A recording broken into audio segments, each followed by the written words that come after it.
Welcome to this week's Let's Talk Paranormal, and we have Michael Horn back in the studio for part 2 of our continuing show about Billy Meier. Now, Billy was given predictions and prophecies by the Plejaren people that he had met, and today Michael is going to be explaining exactly what those prophecies and predictions were all about. Welcome back, Michael. Thank you, Tracy. Nice to see you. Thank you very much. Now, these predictions go back as far as 1956, I believe. That's correct. There's information, let's, just for the benefit of clarifying it, prophecies and predictions are two separate things, though they may sometimes converge. Right. A prophecy is a likely outcome of something based on the existing causes that have been set in motion, while predictions are set in stone. They're usually cosmic events that cannot be altered, or they could be prophecies that have gone too far to also be altered, so they have turned into predictions. And maybe one way you can think about that for your viewers, and I know you've got a lot of listeners as well, just imagine that this is a pendulum here, and that I take it and I push on it, and it's going to go out. Right. And at a certain point, it's going to come back. And everything that we are involved with, all of our thoughts and our actions, everything individually and collectively has to do with this law of cause and effect. Whereas we may often think that things are totally unrelated, we can't understand why a thing happened to us, happened to our country, whatever. Very often, if we will take a look, we'll learn from it, and we're a little more careful about what we set in motion. Put that there. Right, because everything is connected. All the time. Right.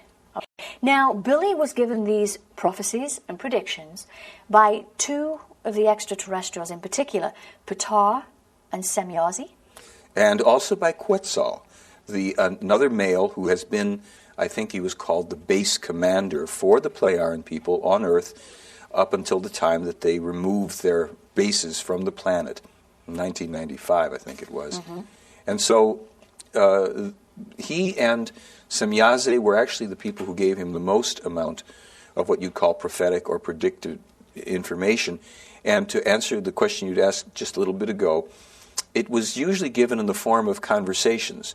It wasn't always given as a prophecy, that this, here are the prophecies, though that is in the case, and there's some astounding ones that I'm sure we'll talk about. But very often it was simply a matter of they would tell him about things before they happened, in the course of their conversation. And scientific information or world events, earthquakes, wars, assassinations, invasions, diseases, you name it, they were telling him about it in the course of things. So when I went back into the contact reports and started to look and see if those things happened and did searches on the internet, I found that indeed all of these events occurred, the discoveries, the scientific things, and as far as I could tell, Billy was the first person to ever publish it. Now, when you say that Billy was told these things, did he have a conversation, a verbal conversation, or was it telepathic? Well, most of these things took place during, actually probably all of the prophecy was transmitted during his face-to-face meetings with the Plejaren. The telepathic aspects, though there are some things that were strictly telepathic in terms of the communication, that wasn't generally where that type of information was conveyed. He would be meeting with them either in their ships or in nature somewhere or in his own office or where he lived, and they would have the conversations, which later on he would, with one hand, type out and transcribe, keeping records from the beginning of, I think it was January 28th or something in 1975. So we have a very, very, very good record of when he received information and when things that were mentioned actually occurred, and we could compare. Now, obviously, once again, this is going to sound very skeptical to our audience listening to the show today. Some people might just put it out there, Michael, Billy Meier must be a psychic. He must be having psychic abilities. Well, what do you say to that? Yeah, I'd say that psychic abilities are, a debatable thing. I mean, even though probably many of us agree that those things exist, Billy Meier would have to be a world-class, genius-level photographer, filmmaker, videographer, special effects person, digital effects person, sound engineer, sound recording specialist, a metallurgist, physicist, and a psychic on top of everything else, a laundry list of abilities. Or the simple answer is He's telling the truth. He's a contactee. That is a simpler and more easy to, conclusion to come to, because how can you attribute to this man, this one-armed man, all of these things? These things can't be separated away. They're all part of this case. And the prophecies, and when you start to get to the meat of the matter, it isn't about extraterrestrials. It isn't about UFOs. Oh, sure, it's in there, and our previous history is in there, and all these connections. It's really about setting up a base of credibility through giving him information prior to its occurring, so that we would look at the information that they would present for these times, excuse me, and the near future, and much of that information actually is quite ancient. And that's where it gets even stranger. They have been the keepers of prophecies that were made sometimes thousands of years ago that pertain to these times. Wow. What was the first prophecy that Billy was given? Well, I'll put it in terms, it was given to him in 1956. It was explained to him that atomic explosions from bombs and, obviously tested or dropped, created disturbances to the magnetic field, damaged the ozone, would produce genetic damages and mutations and things like that. That was the first time they told him about it. In 75, they went into more detail on that and the connection to bromine gases and the destruction of the ozone, more on the atomic explosion connection. And, excuse me, on those specifics, I couldn't find any actual validation on that prior to 1988. So the main thing here is it's also possible. I had some skeptic who did research, and on some of the things he said, well, I found some earlier dates. Yeah, but they were still after Meier was given the information or published it. So it's very possible that I missed something earlier, but in every case so far, Meier still comes up as the original source of the information. Right. What are scientists saying about these predictions and prophecies? Well, it's hard to get scientists with their monumental egos, many of them, to even look at the case because they harbor either consciously or otherwise the belief, if it's really true, I'd know about it. If it's really true, it would be me or one of my contemporaries, which is, of course, one of the obstacles to it having been them. So there have only been a few scientists who've truly publicly, given credence to the case. Let's face it, there are many, many people, excuse me, in the scientific or military levels that know the truth of the case. I've had a little bit of interaction with one or two scientists, and one of the scientists actually had to admit that Meier was right on his information prior to its being officially discovered. Because every prophecy and prediction has happened, right? Well, every one that has happened that I've been able to check out, Meier, again, turns out to be the earliest known person. Some of them have not yet occurred, and I'm only hoping to make them wrong, that they do not occur. Right. We are looking at some things that are of just enormously unpleasant consequence, and we're being warned, and we've been warned. Part of the purpose of these contacts, one of the, as I say, a main purpose, has been to help us assure our future survival. Right. We're not doing well, and they're not betting on us pulling it off, I'll just tell you. Why would they be concerned? I mean, why would they even care? Well, because first of all, we're human life forms. They're human life forms. Their forefathers, in many cases, were our own. Their forefathers, in many cases, set in motion the major religions and the consequences of that we still are reeling from today. Sorry to offend anybody. But the illogic, the violence, things that were set in motion by ETs who represented themselves as the creators of the universe. Right. And if people can honestly read holy books and actually see what these beings were doing and how they were leading people into enormous war and genocide and destruction, and somehow being called gods of love and mercy, we would wake up to why they're trying to get us to get out of the cultic thinking and to become creational and logical. And it seems that humankind is just stuck in a box, and we can't seem to get out the box. We don't want to come out the box to learn and go forward with it. Well, it's another reason why when you look at the way in which the case is done, like you've said before last week, I think, why didn't they make more of a demonstration this way or that way? Look how we're talking about this. Most people that are going to hear about this, most people, either have not heard about it before or are going to be sitting there going, So they know that humankind, stuck in the box, can't be presented straight on with a couple realities. Number one, we're not alone in the universe. Number two, we are nowhere near the most evolved life forms in the universe. We are primitive. We are barbaric. We are aggressive beyond reason. And we have to evolve and wake up, because in our destiny, in our future, eventually when we get through these times, we will either get through them kicking and screaming and destroying a good portion of our world, or we will minimize that. But eventually we would become a space-traveling race, and we will not be permitted by other races to bring our insanity and our aggression and our war into space. There are, according to the Plejarians, literally millions of other human life forms, and some that are not quite, space-traveling already. The real history of life in this universe goes back farther than our scientists even know that the universe has been here. Do the Plejarians give us a scenario just to say, you know, one day you're going to be living like the whole concept of Star Trek amongst extraterrestrials? To a good degree, they have said that type of future does await us. We are going to, in several thousand years from now, actually venture back into the star system in which our forefathers were actually generated or procreated, in the star system of Sirius.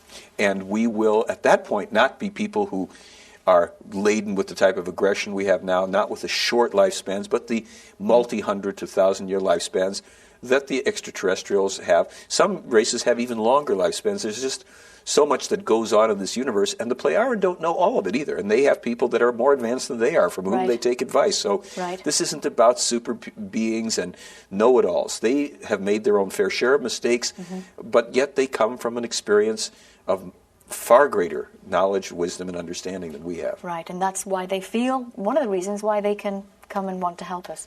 It is one of the reasons. Let's take a look at some of the Plejarians' manner of prophesizing and predicting. Just talk us through this, Michael. Sure. The Plejaren use very advanced computer calculations. They work with numerical values with what they call the true Kabbalah. We don't have access to the true Kabbalah for the most part. There is a real system of numerical values and calculations that they rely on. They have computers, obviously, that are, look, they're 5,000, 8,000 years ahead of us technologically. Think of what we accomplished in 50 years with computers. Multiply that times 100 or whatever, or 10 or 100. And they also have time travel technology. There are ships that can move forward and backward in time. And they have people among them who do have these highly developed psychic abilities. The prophets of old in our world had certain, some of them had certain psychic clairvoyant abilities, and they were also, in some cases, interacting consciously or otherwise with extraterrestrials. So even though they're so advanced, they still need a computer. Well, yes, they have abilities that exceed ours in terms of mental abilities, but their computers, they have technologies that they utilize for everything from traveling in time or space to learning a language in 30 days to doing this or doing that, and they use material and spiritual telepathy. It's a fact of life for them. They trained Meier to be able to communicate telepathically. It's the birthright of humans. We're just a ways away from it ourselves right now. How has Billy Meier accepted all of this? Well, let's remember that he started at 5 years of age. He had some difficulties with the reality. He had the good counsel of the the priest, Father Zimmerman. So with that, coupled with a couple other people who understood and knew and supported him, and the extraterrestrials and their tutoring, this has been his life. He can be in the presence of these people. He can work with them. He can and does interact with them. We would not be able to be close to these people unless they were protecting themselves and us from their vibrations. It's not that far-fetched. We have people on our own planet that we can't be around. We'd feel threatened. Well, that's true. Yeah, and these people are far more advanced. It's obvious. We can't do it. Yeah, we're not to that level. Not. They would provoke great violent feelings and upset in us. Right. Let's take a look at some of the Plejaren concerns. atmospheric disturbances and climate changes. Sure, that's, as I said in that original information about the A-bomb testing, that's exactly a lot of it right there. They had talked about the movement of the North Pole was going to be thrown off, the orbit of the Earth, the rotation, the behavior of the planet, so many things just from our prematurely discovering atomic energy and, of course, as we would, turning it into weapon. And some of the events that have actually happened that Meier listed in his report. Just talk us through this, Michael. Sure. He was told in October, I think it was October 19th, 1978, in his 115th contact, he was given very specific information that he was told to not publish until after the events transpired. I'll just, by way of explaining this, accidentally, he turned this information over to the lead investigator, Wendell Stevens. Oh, when Stevens came back to America and saw what he had, he brought in two other people, one another retired military man and another man who was the director of a planetarium in Tucson, Arizona. They read it, they witnessed it, and they put it away. Right. Because they knew that Meier wasn't supposed to have done this. It was an accident. He authorized somebody to print up stuff for him.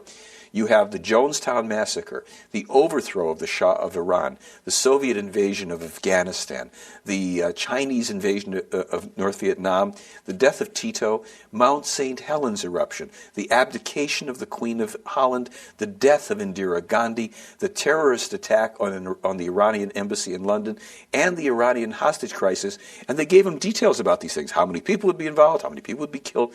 And he was told, no, these things are predictions. They are going to occur.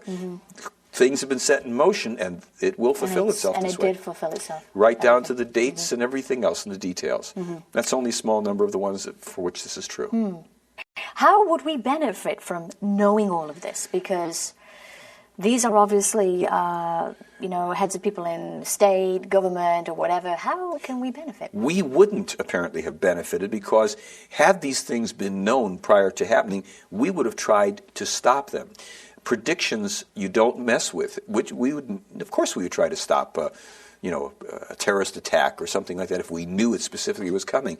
But when you interfere with a predicted event where the pendulum has swung so far out that it must come back, then you only make it worse. So in the case of prophecies, we're encouraged to try to alter our thinking, alter our behavior.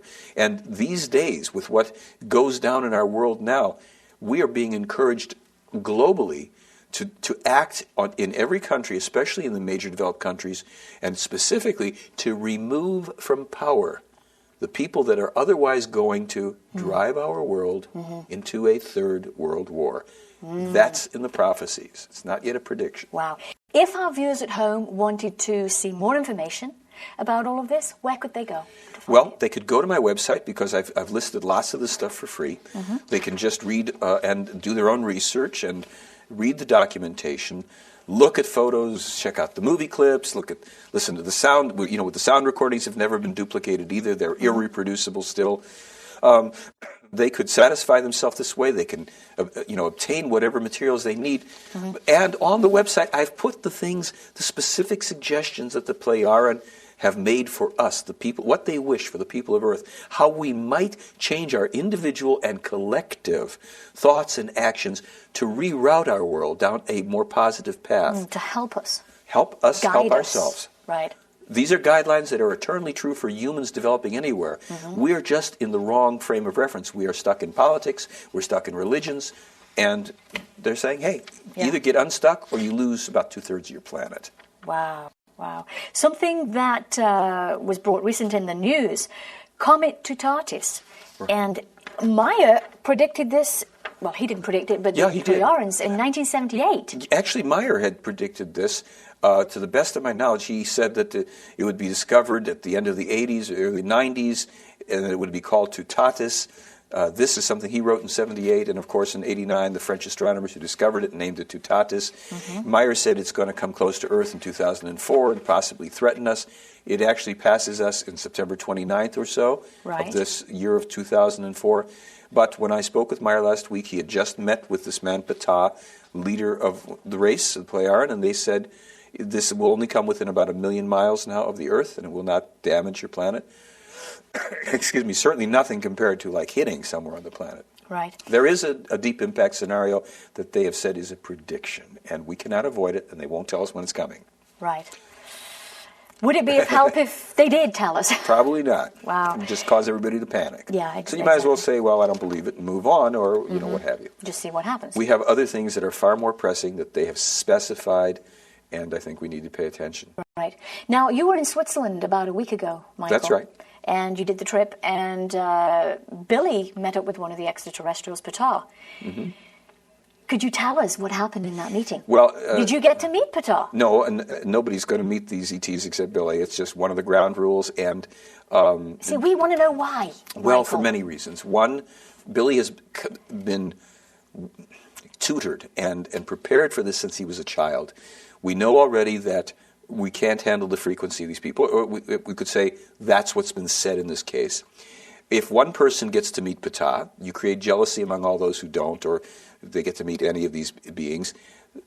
All the people who've worked around Billy and known him for 25 or 30 years, suddenly they got to line up and, you know, see the ET. I mean, it's like just on a practical basis of keeping it, here's one person, here's what we have to say. This isn't a personality game. It's not about getting excited about us. We're just people, hard as it may be to believe, or accept, it would be a better word. So you're not going to get that. Could they not do it on a grand scale? They could, but they're not going to. Are they never going to do this? We'll hear from them again in about 700 years. Them. There'll be other ETs involved in the meantime who are not at that particular level but are still farther enough advanced to us. But I think you just asked about Billy having a meeting with Ptah. I believe it was on Thursday. I think that was May 6th. I'm like a little fuzzy. But I had come, a man had given me a videotape that he asked me to show to Billy that show purported UFOs that he's seemingly involved with or believes he is up in Washington State. And are you allowed to say who this man is? It's fine with me. I mean, James Gilliland. And I have not yet looked at the whole tape. I saw parts of it after. I gave it to Billy on Wednesday. Billy had a meeting with this man, Ptah, and they sat and watched the video. That's what Billy said. The next day, Billy said, you know, come here, I'm going to tell you something. What? He says, Ptah and I watched this video. I said, you're kidding. He says, no. He said, right here, so sit down. I'm going to go over a couple quick things with you. And I said, well, okay. And he said, first of all, he shows the UFOs, and he says, these are not extraterrestrial. These are American secret fighters, anti-gravity craft developed at Area 51. This is what the majority, not all, the majority of sightings in America are these U.S. military fighter craft. And they allow people to think this is all extraterrestrial and stuff. And then he explained some of the things that I won't say during the program regarding other things from James. But it seemed to be what he was saying is America's planning for more and bigger wars, and that's what they're building these for. Really? So, yeah, and that's what he was told. And then we talked about a few other things that were on the video. James Gilliland may not be happy to hear that, but you know, if you... Well, I am only reporting what I was told. I don't know if he has trouble with that or doesn't. If it's true, it's true. If it isn't, it isn't. What are some of the predictions that we have to look forward to? Well, are there any we have to look forward to? You know, prophecies and predictions usually are forewarnings of negative events because you don't have to be forewarned about good things. So they try to illuminate what are the negative signposts that you are going to encounter. And for instance, I don't know, in 1987, in a prophecy called the Enoch Prophecies, which are in the new book, they're published, they forewarned of the destruction of the World Trade Center by terrorism. Well, you sure that's really from then? Well, okay, that's just one thing in there. They then said the United States will launch a series of worldwide wars. I picked up this document, I believe it was 2002, before we'd launched Iraq for sure, and I think either just prior to Afghanistan or just afterwards. But it contains a scenario of all the military machinations and movements of the countries on this planet. Who's going to invade whom and what's going to happen? And frankly, they said that the worst damage will eventually come to the United States of America because it is generating through its military policies enormous hatred against itself. Now, that's a document purportedly from 87. I think the events of any given day show that there's a lot of that perception in the world. It's, we've not become a beloved nation. We've squandered an opportunity. And we have allowed the least wise people we could ever hope to find to assume positions of so-called leadership. And they have specifically said that unless these specific people and the policies of this country, the policies of Britain, Germany, other places, not just us, but I live in America, unless the people wake up and take back the power and remove these people and alter these policies between 2006 and 2011 or 12, we get the Third World War. And that it would be generated to a large degree by the actions of the American administration and the policies of our country, which certainly don't represent the thinking and thoughts of many, many, many good Americans or other people.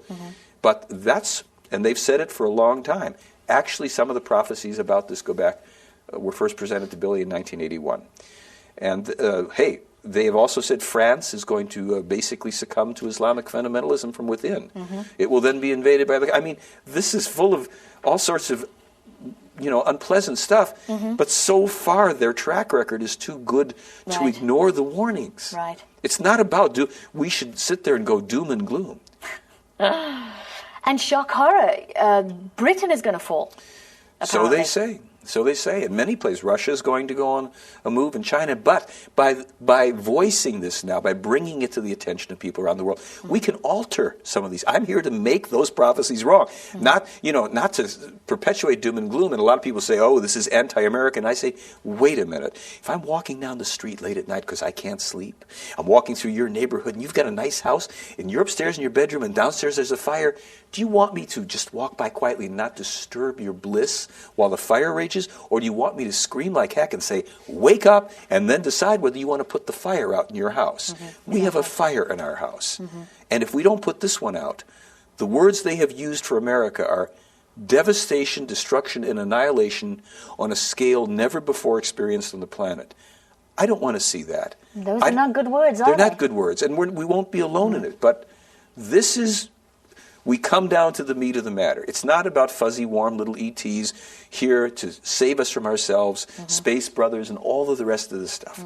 It's about us and assuring our future survival so we become the full, capable, long-lived humans that we are intended to be. Right. So, folks, take heed of what Michael's explaining to us today, what Billy's, had passed on to him. Hopefully we can make this world a better place. And we have specific things you can do, and it's free. You don't have to join any groups or anything. Just wake up. Right. Your website, once again, Michael, is? Those three little W's with the dot, theyfly.com. Theyfly.com. Okay. Thank you. And there's a DVD here, The Meier Contacts, The Key to Our Future Survival. Check that out on the website of Michael, and even on my website, letstalkparanormal.com. You can find all the information there too. And until next time, keep your eyes to the skies. Bye-bye.